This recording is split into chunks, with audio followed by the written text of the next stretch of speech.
그 무렵 예수님께서는 회당에서 나오시어 야고보와 요한과 함께 곧바로 시몬과 안드레아의 집으로 가셨다. 그때 시몬의 장모가 열병으로 누워 있어서 사람들이 곧바로 예수님께 그 부인의 사정을 이야기하였다. 예수님께서 그 부인에게 다가가시어 손을 잡아 일으키시니 열이 가셨다. 그러자 부인은 그들의 시중을 들었다. 저녁이 되고 해가 지자 사람들이 병든 이들과 마귀 들린 이들을 모두 예수님께 데려왔다. 온 고을 사람들이 문 앞에 모여들었다. 예수님께서는 갖가지 질병을 앓는 많은 사람을 고쳐주시고 많은 마귀를 쫓아내셨다. 그러면서 마귀들이 말하는 것을 허락하지 않으셨다. 그들이 당신을 알고 있었기 때문이다. 다음날 새벽 아직 캄캄할 때 예수님께서는 일어나 외딴 곳으로 나가시어 그곳에서 기도하셨다.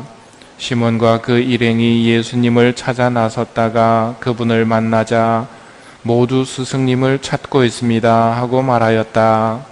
예수님께서 그들에게 말씀하셨다. 다른 이웃 고을들을 찾아가자. 그곳에도 내가 복음을 선포해야 한다. 사실 나는 그 일을 하려고 떠나온 것이다. 그러고 나서 예수님께서는 온 갈릴레아를 다니시며 회당에서 복음을 선포하시고 마귀들을 쫓아내셨다. 오늘 첫째 독서는 욥기의 말씀입니다. 욥이 말을 합니다. 인생은 땅 위에서 고역이요 그의 나날은 날품바리의 나날과 같지 않는가. 그렇게 허망한 달들을 물려받고 고통의 밤들을 나누어 받았네. 이게 욥의 탄식입니다. 욥은 착하게 살았습니다. 크게 죄 지은 게 없었는데 그에게 불행이 닥쳤거든요. 모든 재산 다 날리고 자녀들도 한 날 다 죽어버리고. 예수님께서 처음으로 복음을 선포하십니다. 때가 차서 하느님 나라가 가까이 왔다. 회개하고 복음을 믿어라. 그리고 지난주에는 회당에서 복음을 전하셨고 마귀는 우리하고 무슨 상관이 있느냐고 이런 이야기를 하죠. 그리고 오늘 복음에서는 예수님께서 여전히 복음 선포의 삶을 보여주고 계신데요. 이 복음이 선포되지 않는다면 어떻게 되는가에 대한 모습이 오늘 첫째 독서에서 드러나고 있는 겁니다. 인생은 땅 위에서의 고역이라는 것. 구약에서는 욥기뿐만 아니라 전도서에서도 이 하늘나라가 없는, 그리고 죽음 너머에 뭐가 있는지 잘 모르고 살아가는 삶의 한탄들이 적혀져 있는데요. 전도서 1장에서는 헛되고 헛되다. 설교자는 말한다. 헛되고 헛되다. 세상 만사 헛되다. 2장에서는 사람이 하늘 아래 제 아무리 애태우며 수고해본들 돌아올 게 무엇인가. 날마다 낮에는 뼈아프게 일하고 밤에는 마음을 죄어 걱정해보지만 이 또한 헛된 일이다. 3장에서 사람의 운명은 짐승의 운명과 다를 바 없어 사람도 짐승도 같은 숨을 쉬다가 같은 죽음을 당하는 것을, 이렇게 모든 것은 헛되기만 한데 사람이 짐승보다 나을 것이 무엇인가. 다 같은 데로 가는 것을, 다 티끌에서 왔다가 티끌로 돌아가는 것을. 6장에서는 하루살이처럼 덧없이 지나가는 짧은 인생에게 무엇이 좋은 일인지 누가 알겠는가? 죽은 다음에 세상 돌아가는 일을 누가 알려주겠는가? 하는 탄식이 계속해서 나오거든요. 죽음이라는 분명한 사실, 그 죽음 너머에는 과연 무엇가 있고, 살아있는 동안에는 착하게 살면 상을 받아야 되는데 왜 착하게 살았는데 벌을 받는가? 왜 악한 사람이 부귀 영화를 누리는가? 이런 문제들 앞에서 왜 끝없이 풀리지 않는, 그러면서 인생에 대한 회의를 느끼고 인생은 땅 위에서 고역이고 헛되고 헛되다고 외치는 소리. 이 상황이 복음 선포가 필요한 상황을 잘 설명해 주고 있는 겁니다. 오늘 이런 상황 속에서 둘째 독서에서 바오로 사도께서는 내가 복음을 선포한다고 해서 그게 자랑이 되지 않고 내가 복음을 선포하지 않는다면 오히려 내가 불행할 거라고 이야기를 합니다. 그러면서 어떻게 해서든지 한 사람이라도 몇 사람이라도 더 구원하려고 나는 노력을 하는데 이것은 나는 복음을 위해서 이 모든 일을 합니다. 나도 복음에 동참하려는 것입니다 하고 복음 선포의 당위성에 대해 이야기를 합니다. 그러면 인생의 의미가 무엇이고 죽음 너머에 무엇이 있는지 전도서의 저자처럼 죽은 다음 세상 돌아가는 일을 누가 알려주겠는가?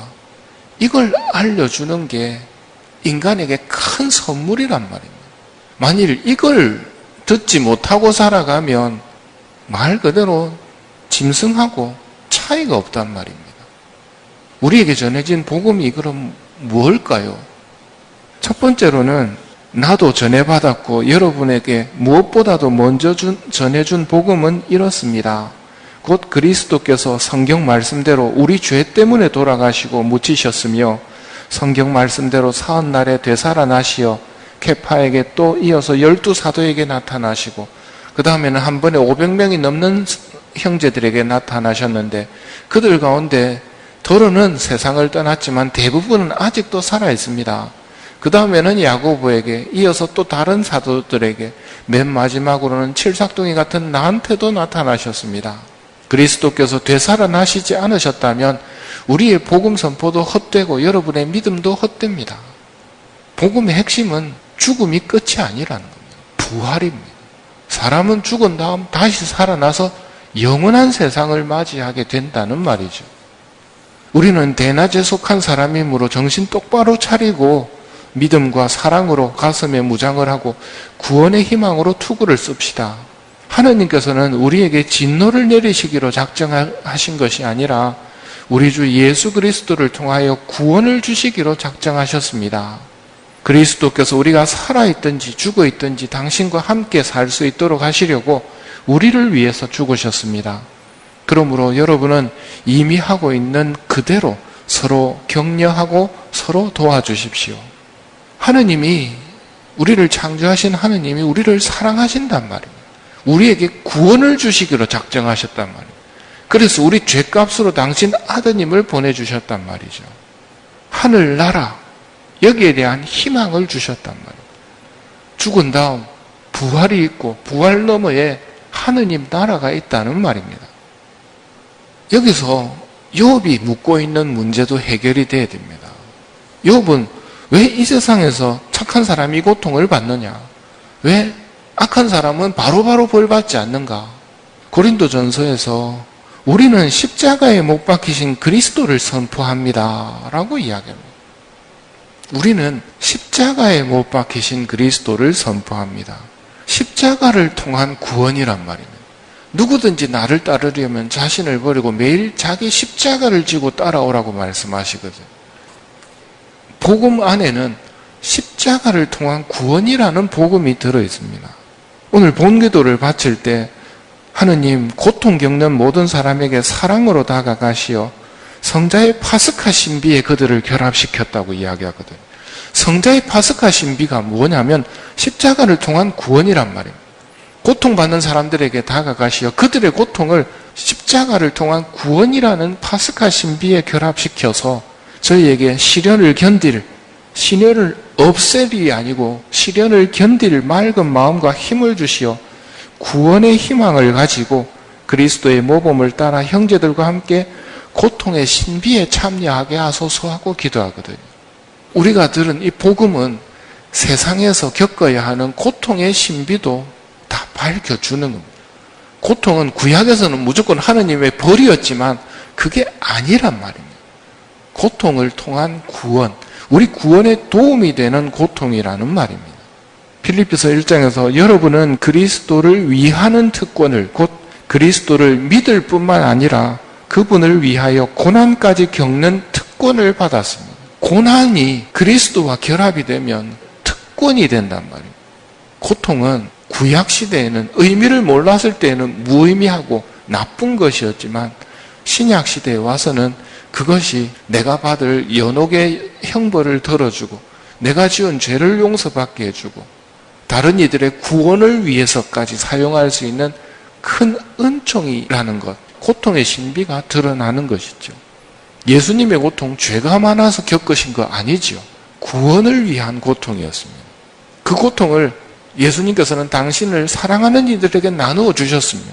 성모님이 죄가 많아서 고통을 겪으신 게 아니거든요. 우리 구원을 위한 고통이란 말이에요. 마찬가지로 당신을 사랑하는 이들에게 주님께서는 그 고통을 나누어 주신단 말이에요. 그리스도를 위해, 그분을 위해 고난까지 겪는 특권을 받은 사람들, 이게 십자가의 의미고 세상 고통의 의미란 말이죠. 욥도, 전도서의 저자도 바로 이런 것에 대한 해결이 되지 않았기 때문에 그 갈증을 노래했던 거란 말입니다. 우리가 복음을 전하는 일은 무의미한 삶을 살아가는 삶에 빛을 비춰주는 것과 같습니다. 고통의 의미를 모르고 살아가는 사람, 왜 살아가야 하는지를 모르고 살아가는 사람, 죽음 너머에 무엇가 있는지 모르고 살아가는 사람들에게 빛을 비춰주는 게 복음 선포란 말이죠. 때문에 이거는 자랑이 아니라 내가 복음을 선포하지 않는다면 참으로 불행할 거라고. 이런 의미를 모르고 살아가면 전도서 4장에 이런 이야기가 나옵니다. 나는 하늘 아래서 벌어지는 또 하나의 헛된 일을 살펴보았다. 아들도 없고 형제도 아무도 없는 외톨이로 살아가는 사람이 있다.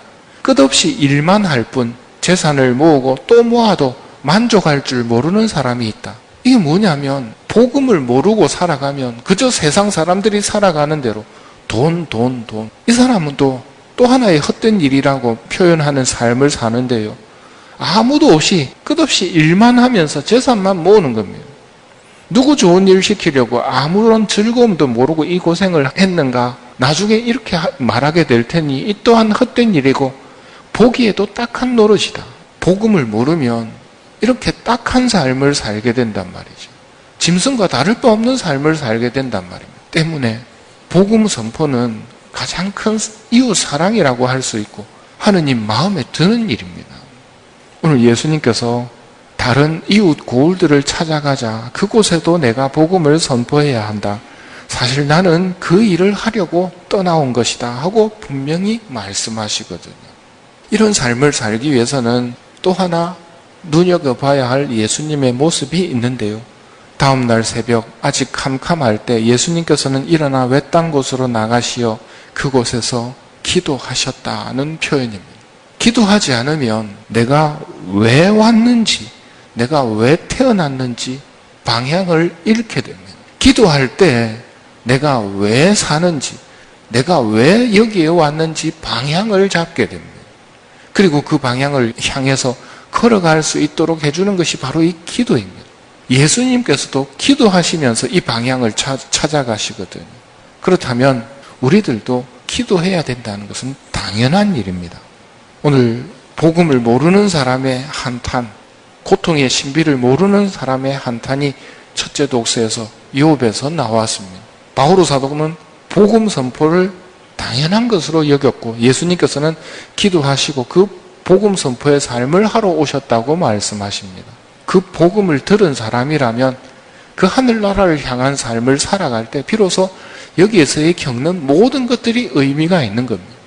이런 의미 있는 삶을 다른 형제들에게 알려주는 것이야말로 가장 큰 사랑의 행위임을 기억하고 우리들도 예수님처럼 기도하면서 존재의 목적을 완성시켜 나가도록 합시다.